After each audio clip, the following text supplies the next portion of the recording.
পাঠ করে শোনাচ্ছি সঞ্চিতা চক্রবর্তীর লেখা গল্প জবাব। কলেজের ক্লাস শেষ হয়েছে, 1.25 ঘন্টা হতে চলল। দোতলার বারান্দা থেকে নিচে নামা সিঁড়িটার উপরে স্পন্দন দাঁড়িয়েই আছে। বারতিনে ফোন করার পর ওর গ্রুপের সবাই প্রায় বেরিয়ে গেল, কিন্তু ও যেতে পারছে না। পাক্কা 4 দিন জ্বরে ভোগার পর আজ প্রথম কলেজে এসেছে। মাথাটা বেশ ধরেছে বিকেলের দিকে, কিন্তু ও জানে আর মিনিট 10-এর মধ্যেই স্বর্ণালী এই সিঁড়ি দিয়েই নামবে। তারপর দুজনে একসাথে হেঁটে যাবে সরকারি বাসের গুমটির দিকে। আগে স্বর্ণালী বাসে বেরিয়ে যাবে, তারপর ও অটো ধরে স্টেশন, সেখান থেকে ট্রেনে বাড়ি। দেখলো একটা অফ হোয়াইট টি শার্ট আর জিন্সে স্বর্ণালী বেরোলো ক্লাস থেকে, সাথে আরও জনা 5 ছেলে মেয়ে। সিঁড়ির কাছে এসে ওকে দেখতে পেয়ে বলল, তুই এখনও যাসনি? লাইব্রেরিতে ছিলাম, একটু কাজ ছিল, দেরি হয়ে গেল। নামার সময় দেখলাম তুই ক্লাস থেকে বের হচ্ছিস, তাই দাঁড়িয়ে গেলাম। কলেজের গেট থেকে ওই বাস গুমটি পর্যন্ত মিনিট 10-এর রাস্তায় পাশাপাশি হাঁটবে বলে একটা ছেলে যে ওর জন্য প্রায় ঘন্টাখানেক অপেক্ষা করছে, সে কথাটা শুধু কলেজের করিডর আর সিঁড়িগুলোই জানলো। রোজ ওর ইচ্ছে করে মনের কথাটা খুলে স্বর্ণালীকে বলতে, কিন্তু মনের কথাটা গলার কাছে এসে রোজই প্রায় আটকে যায়। এইভাবেই চলছে প্রায় মাস 5। পরের দিন অনিরুদ্ধ ক্লাসের শেষে ওকে বলল, তুই তো নিশ্চয়ই যাবি না আমাদের সাথে, দাঁড়িয়ে থাক, এখন কখন স্বর্ণালীদের ক্লাস শেষ হচ্ছে তার জন্য। স্পন্দন জোরে মাথা নেড়ে বলল, না না, আমি তোদের সাথে যাব। বাকিরা এসে ওকে ঘিরে ধরে। কি মনে করেছো চাঁদু, তুমি রোজ দাঁড়িয়ে থাকছো স্বর্ণালীর জন্য, এটা আমরা জানি। গোটা কলেজ জানে রে তোর ফিল্ডিং কাটার কথা। হো হো করে হাসে ওরা। স্পন্দনের ফর্সা মুখে লালচে আভা, কিন্তু একটা শিরশিরে ভালো লাগা ছড়িয়ে পড়ছে সারা শরীর জুড়ে।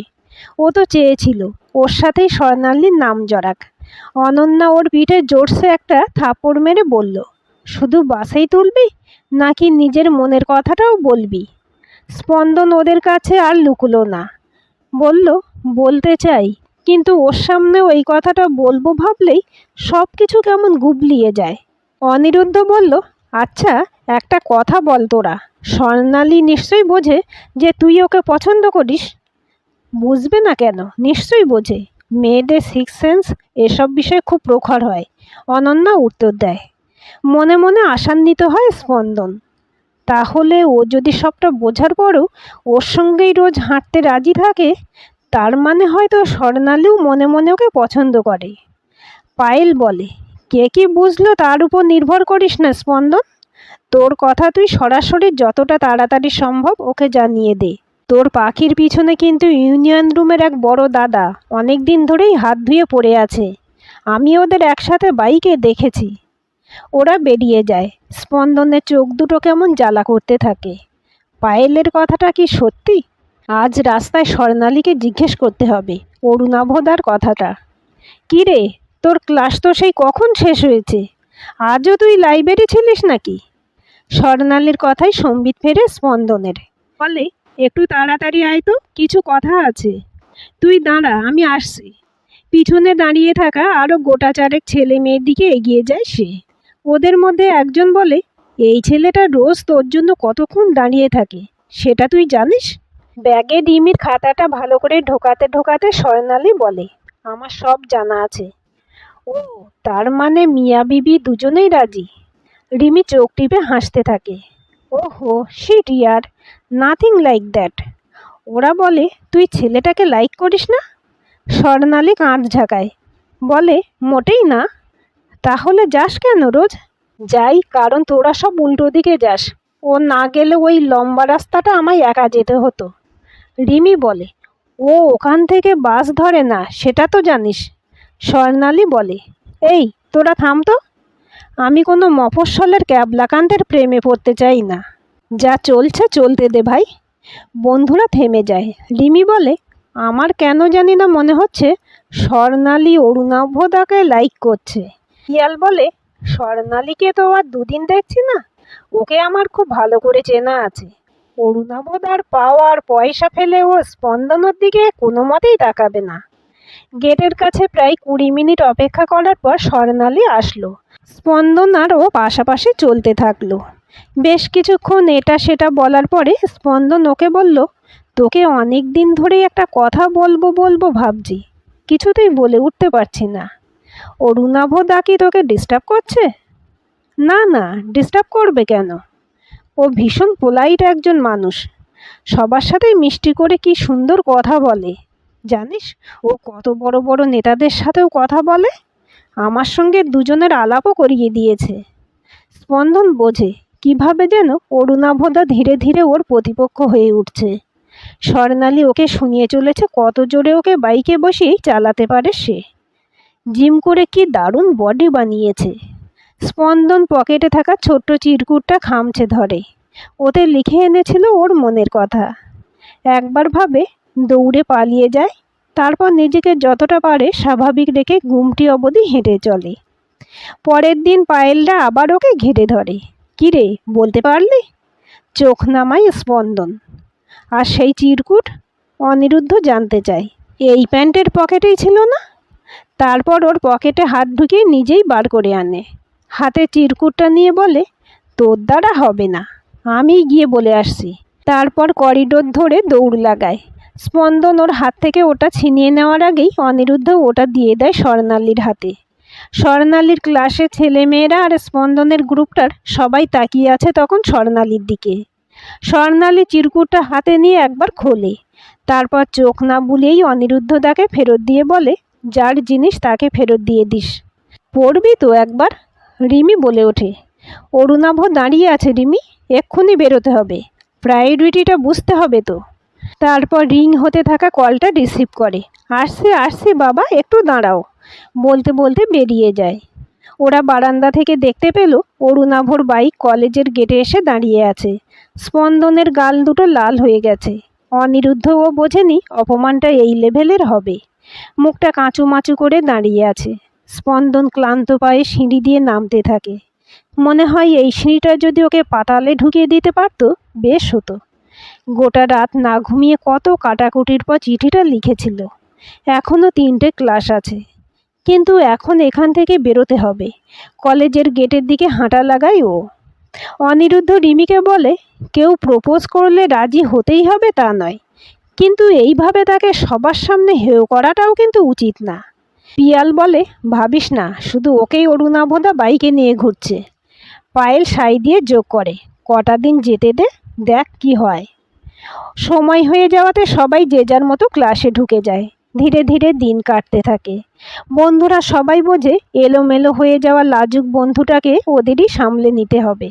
স্পন্দনও সামলে নেয় নিজেকে। একা থাকলে মনে পড়ে ঠিকই, তবে এখন আর ক্লাসের শেষে করিডোরে ওর জন্য দাঁড়িয়ে থাকা হয় না। বরং এখন সত্যিই ও লাইব্রেরিতে অনেকটা সময় কাটায়। স্বর্ণালীকে এখন অরুণাভর সাথে শহরের বিভিন্ন জায়গায় দেখা যায়। সেদিন কলেজে একটা বেশ বড় অনুষ্ঠান ছিল। খুব সুন্দর করে সাজানো হয়েছে কলেজটা। ছেলে মেয়েরা রঙিন প্রজাপতির মতো ঘুরছে। স্বর্ণালী খুব সুন্দর একটা হলুদ রঙের শাড়ি পরে এসেছে। চারপাশে অনেক ছেলে মেয়ে ঘিরে আছে। সবাই মোটামুটি জানে ও উঠতি নেতার গার্লফ্রেন্ড। স্বর্ণালী নিজেও এই ব্যাপারটা বেশ উপভোগ করে। স্পন্দন দূর থেকে দেখে ওকে। একটা ঝলমলে রোদ্দুরের মতো লাগছে যেন। দেখতে দেখতে মনে হয় ওর এই চোখ দুটো নিয়ে একসময় কত কিছু লিখেছে, কিন্তু সবার সামনে মুগ্ধতা প্রকাশ করে না। হঠাৎ অরুণাভর বাইক এসে ঢোকে কলেজ চত্বরে। একটা ডিপ ব্লু পাঞ্জাবিতে আর মানানসই রোদ চশমায় তাকে খুব ভালো লাগছে। 2-4 জন স্বর্ণালীকে বলে, যাই বলিস, তোর বয়ফ্রেন্ড কিন্তু খুব হ্যান্ডসাম। ওদের চোখে ঈর্ষা দেখে মনে মনে খুশি হয় সে। তারপর কি মনে করে সোজা এগিয়ে গিয়ে দাঁড়ায় অরুণাভর সামনে। আদুরে গলায় বলে, তুমি আজ নীল রং পরবে, আগে বলবে তো। কেন, তাতে কি হতো? অরুণাভ বাইকটায় বসেই উত্তর দেয়। স্বর্ণালী ওর কাছে একটু এগিয়ে এসে বলে, তাহলে আমিও নীল পরতাম। হো হো করে হেসে ওঠে অরুণাভ। ওর হাসির আওয়াজে উপস্থিত সবাই চমকে যায়। স্পন্দনদের দলটাও তখন সেদিকেই তাকিয়ে আছে। স্বর্ণালী অরুণাভকে বলে, অবশ্য তুমিও হলুদ পরতে পারতে, আমার সাথে মিলতো। কিন্তু আমরা রং মিলিয়ে পরবো কেন? অরুণাভ চোখ থেকে চশমাটা খোলে এবার। তারপর স্বর্ণালী চোখে চোখ রেখে বলে, তোমার সাথে রং মিলিয়ে জামা আমি কেন পরতে যাব? স্বর্ণালীর কান তখন ঝাঁঝা করছে, তবু মরিয়া হয়ে ওকে বলে, তাকিয়ে দেখো, আজ সমস্ত কাপলরা কি সুন্দর রং মিলিয়ে জামা কাপড় পরেছে। অরুণাভ মাথা ঝাঁকিয়ে বলে, সে পড়ুক গে, কিন্তু আমরা কবে থেকে কাপল হলাম? ওর ইউনিয়নের এক চেলা এগিয়ে এসে বলে, 2-4 দিন বাইকে ঘুরলে, এদিকে ওদিকে গেলে বা একটু বেশি ফোন করলে কি কাপল হওয়া যায়? অরুণাভ সেই কথাই আশকারা দিয়ে বলে, কোনোদিন তোমায় বলেছি যে ভালোবাসি? কোনো কমিটমেন্ট দিয়েছি কি? নিজে ভেবে দেখো তো। স্বর্ণালীর তখন অপমানের লজ্জায় মাটিতে মিশে যেতে ইচ্ছে করছে। কিন্তু আমি তো ভেবেছিলাম যে তুমি আমায় পছন্দ করো। হ্যাঁ, অবশ্যই করি। অপছন্দ করার মতন তো মেয়ে তুমি নও। কিন্তু তাই বলে অরুণাভ মিত্রের গার্লফ্রেন্ড হওয়ার মতন কোয়ালিটিও তোমার নেই। নিজেকে নিয়ে স্বর্ণালীর অহংকার চিরকালের। এইভাবে মুখের উপর ওকে যে কেউ ফিরিয়ে দিচ্ছে, ও মানতেই পারছে না সেটা। চেলা মুচকি হেসে বলে, দাদার বাইকে ওঠার জন্য মেয়েদের লাইন লেগে যায় বনু। তুমি একটু বেশি সিরিয়াস ভেবে নিয়েছো ব্যাপারটা। কিন্তু আমি তো প্রথম থেকে তোমাকেই প্রায়োরিটি দিয়ে এসেছি। কথার উত্তর না দিয়ে বাইকটা স্টার্ট করে চেলাকে পিছনে বসিয়ে ধোঁয়া ছেড়ে বেরিয়ে যায় ওরা। স্বর্ণালীর পাশে জমা হওয়া ছেলে মেয়েদের ভিড়টা ধীরে ধীরে পাতলা হতে থাকে। চারপাশে গুঞ্জন ওঠে ওকে নিয়ে। ওদিকে অনুষ্ঠান শুরু হচ্ছে। মাইকে অ্যানাউন্সমেন্ট চলতে থাকে। স্বর্ণালীর চোখের জল বাঁধ মানে না আজ। গাছের তলায় বাঁধানো সিমেন্টের বেদিটার উপরে দুহাতে মুখ ঢেকে বসে পড়ে সে। ধীরে ধীরে পাশে এসে বসে স্পন্দন। পকেট থেকে রুমাল বের করে এগিয়ে দেয় ওর দিকে। বলে, চোখ মোছ, সবাই তোর দিকেই তাকিয়ে আছে। তুই কি প্রোগ্রাম দেখবি না বাড়ি যাবি? স্বর্ণালী ওর হাত থেকে রুমালটা নিয়ে চোখ মোছে। তারপর বলে, আমার এখানে এক মুহূর্ত ভালো লাগছে না, আমি বাড়ি যাব। পুরনো দিনের মতো স্পন্দন ওকে সেই বাসগুমটি পর্যন্ত এগিয়ে দেয়। 2 দিন পরে ক্লাসের শেষে সবাই দেখতে পেল স্পন্দনদের ক্লাসরুমের সামনে করিডরে স্বর্ণালী দাঁড়িয়ে আছে। অনিরুদ্ধ খুব খুশি হয়ে পায়েলকে বলে, এবার এদের রিলেশনটা মনে হচ্ছে হয়ে যাবে। স্বর্ণালী এগিয়ে এসে স্পন্দনকে বলে, তোর সাথে যাব বলে দাঁড়িয়ে আছি, চল ওই বাসগুমটি পর্যন্ত আমার সাথে যাবি, আগে যেমন যেতাম আমরা। স্পন্দন ওর দিকে তাকিয়ে বলে, না রে, আমার 4:15 লোকালটা মিস হয়ে যাবে তাহলে। তুই একাই যা। তুই আমার সঙ্গে যাবি না? এবার স্পষ্ট গলায় উত্তর দেয় স্পন্দন, আমি কারো প্রায়োরিটি নাই হতে পারি, কিন্তু তাই বলে কারো অপশান হতেও রাজি নই। মুখ নিচু করে নেয় স্বর্ণালী। তারপর ধীরে ধীরে বেরিয়ে যায়। অবাক চোখে ওদের গোটা দলটা তখন স্পন্দনকে দেখছে। এই নিয়ে বন্ধুদের সঙ্গে কথা না বাড়িয়ে সে পা বাড়ায় স্টেশনের দিকে। আজকের গল্পটি কেমন লাগলো কমেন্ট করে জানাবেন। ভালো লাগলে লাইক, হাইপ, শেয়ার করবেন। আর চ্যানেলটি সাবস্ক্রাইব করে বেল আইকনটি ক্লিক করে রাখতে ভুলবেন না।